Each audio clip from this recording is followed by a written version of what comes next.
ইষ্টিকুটুম নাটকের পার্ট 263। রূপু অনেক রাগ করে চলে যায়। তার জন্য বাহা বলে, বড়মা তুই রূপু দিদির কথা শুনে রাগ করিস না। তুই তো খুব ভালো করে জানিস যে রূপু দিদির গুসাটা একটু বেশি। তুই আমার তো খিদে লাগেনি। বাহামণি তার বড় কাকিমার কাছ থেকে আশীর্বাদ নেয়, আর মা তুই দেখে শুনে থাকিস, নিজের খেয়াল রাখিস। যাওয়ার আগে ছোট কাকিমার কাছেও আসে, এসে বলে যে চিনি সন্দেশকে পড়াশোনার জন্য বা কোনো কিছুর জন্য বকাবকি করবি না, তাদেরকে একটু দেখে শুনে রাখিস। কাকিমা বলে যে আচ্ছা চিন্তা করো না, নিজের খেয়াল রেখো তাহলে হবে। বড় দাদা বাবুর কাছে আসে, আসার পরে তার পাশে আশীর্বাদ নেয়। চিন্তা করিস না, আমি ওই বাড়িতে যাব তোর সাথে দেখা করার জন্য। বাহামণি বলে তোকে কষ্ট করে আর ওই বাড়িতে যেতে হবে না, কিসের জন্য খেয়াল রাখবি? তুই কি রাগ করে আমার সাথে কথা বলছিস? রাগ করে গিয়ে এরকম কিছু বলছিস? বলে যে না, আমি রাগ করব কিসের জন্য? আর আমার রাগ করারই বা কি আছে? আমার রাগ করার কোনো কিছু নাই। দিব্যবাবু বলে যে আচ্ছা ঠিক আছে, সমস্যা নাই, চলো যাই তাহলে আমরা। বাহামণি বলে হ্যাঁ আমিও রেডি আছি। দিব্যবাবুর বউ বলে যে অনেকটাই লেট হয়ে যাচ্ছে, একটু তাড়াতাড়ি যাওয়াটাই ভালো হবে। বাহামণি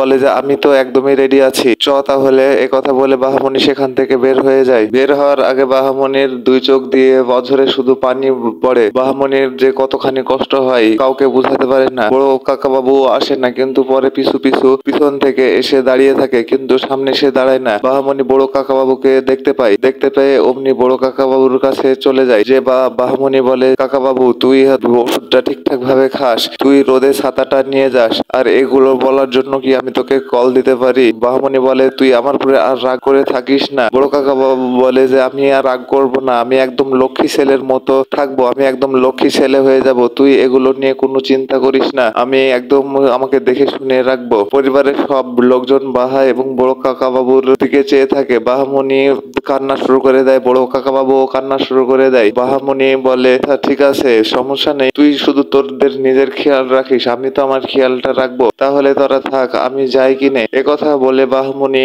সেখান থেকে একাই রওনা দেওয়া শুরু করে দেয় হেঁটে। পরিবারের সবাই অনেক কান্নাকাটি শুরু করে। দিব্যবাবু বলে যে ঠিক আছে চলো তাহলে আমরাও যাই। একথা বলে সবাই সেখান থেকে রওনা দিয়ে চলে যায়। বাহামণি তার বড় কাকা বাবুকে বলে যে তুই কচি ছেলেটার মতো করছিস কেন? তুই তো অনেক বড় মানুষ, তুই এরকম যদি করিস তাহলে তো হবে না। বড় কাকা বাবু বলে যাই হোক, তুই তোর নিজের খেয়ালটা রাখিস। বড় কাকা বাবুরও অনেকখানি কষ্ট হয়, কিন্তু কাউকে বলতে পারে না। গোটা পরিবারেরই অনেক কষ্ট হয়, তো কারোই কোনো কিছু করার থাকে না। দিব্যবাবুর বাড়িতে দিব্যবাবুর মা জয়া জয়া করে ডাকতে থাকে, তুই কি করছিলি এতক্ষণ? বলে আমি বাহার রুমটা পরিষ্কার করছিলাম, আমাদের মন মা যেখানে পড়াশোনা করে সেখানে গাড়ির হরেন বাজে, তখন সবাই চলে আসে। আসা মাত্রই দিব্যবাবুর বউ বলে কি ব্যাপার, তোমার কি কাজের দিকে কোনো মনে নেই? আমরা যে এসেছি, তোমার স্যার যে বাহার জিনিসগুলো নিয়ে দাঁড়িয়ে আছে, এখন পর্যন্ত তুমি সেগুলোতে হাত দিচ্ছ না। তো যেতে যাচ্ছিলামই, কিন্তু আমি এখানে একাই গেছি। বাহাকে ঠাম্মা ডাকে যে বাহা তুমি এদিকে এসো তো। মা বাহামণির কাছে যায়, বাহামণির কাছে যাওয়ার পরে তার আশীর্বাদ নেয়। বাহা তুমি সবকিছু দেখে নাও, বুঝে নাও। দিব্যবাবু বলে যে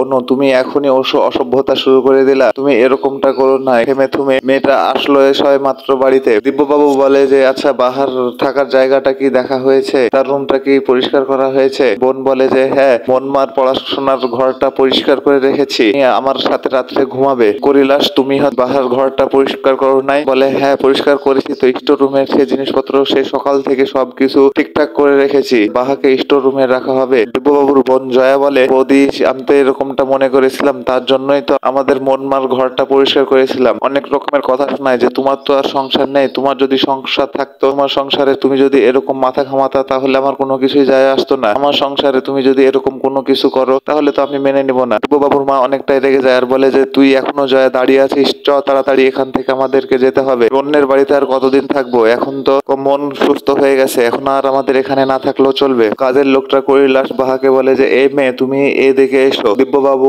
আরো রেগে যায়। দিব্যবাবু রেগে যে এই পরিবারের সদস্য, তুমি যদি সব নাম পরিচয় ঠিকঠাক ভাবে না জানো তাহলে তোমার এখানে কাজ করার কোনো মানেই আসে না, অন্য কোনো জায়গায় কাজ দেখে নাও। বাহাকে দিব্যবাবুর বউ বলে যে শোনো মেয়ে, তোমার জন্য আমি আমার মেয়ে অনেক অশান্তিতে ভুগছি, তুমি এখন কি করবা তুমি নিজেকে ঠিক করে নাও। আর কৈলাস বাহাকে বলে যে এই মেয়ে তুমি এসো আমার সাথে। বাহামণি বলে আচ্ছা ঠিক আছে আসছি। অর্চি বাবুর বাড়িতে কমলি আসে। বড় কাকা বাবু সবাইকে ডাকাডাকি শুরু করে, এই বাড়ির লোকরা সবাই কোথায় আছো? এদিকে এসো, আমাদের মা লক্ষ্মী আমাদের ঘরে চলে এসেছে। কাকিমারা সবাই বাড়িতে আসে, তোমার জন্য আজকে অনেকটাই মন খুলে আনন্দ করব, তোমাকে অনেকদিন পরে আমরা কাছে পেলাম, তোমার জন্য আমাদের যে কতই না টেনশন হচ্ছিল। অর্চির বড় দাদা অর্চিকে বলে অর্চি তোর তো আজকে অফিস যাওয়ার দরকার নেই, তুই আজকে অফিসে যাস না। অর্চি বলে যে আমি তো 2 ঘন্টার জন্য ছুটি নিয়েছিলাম, আমাকে তো অফিস যাওয়াই লাগবে। কমলিকা বলে যে তুমি আটকিও না দাদা। অর্চি অর্চির মা বলে, তোমারই তো সবকিছুর দোষ, যখন আটকানোর দরকার তখন তুমি আটকাবে না। একদিন যদি অফিসে না যায় তাহলে কি মহাভারত অশুদ্ধ হয়ে যাবে? হ্যাঁ মা, ঠিকই বলেছ, আটকানোর দরকার তখন আমি আটকাতে পারি না। অর্চি বাবু মনে মনে ভাবে, সবাই তো দেখা করতে আসলো, বাহা কেন দেখা করতে আসছে না? বাহাকে দেখছি না কেন? কমলিকা অর্চি বাবুর মুখের দিকে তাকিয়ে থাকে, অর্চি বাবু কমলিকার মুখের দিকে চেয়ে থাকে। কমলিকা অর্চির দিকে চেয়ে থেকে কোনো কিছু মিস করছে সেটা বোঝার অনুভব করে কমলিকা।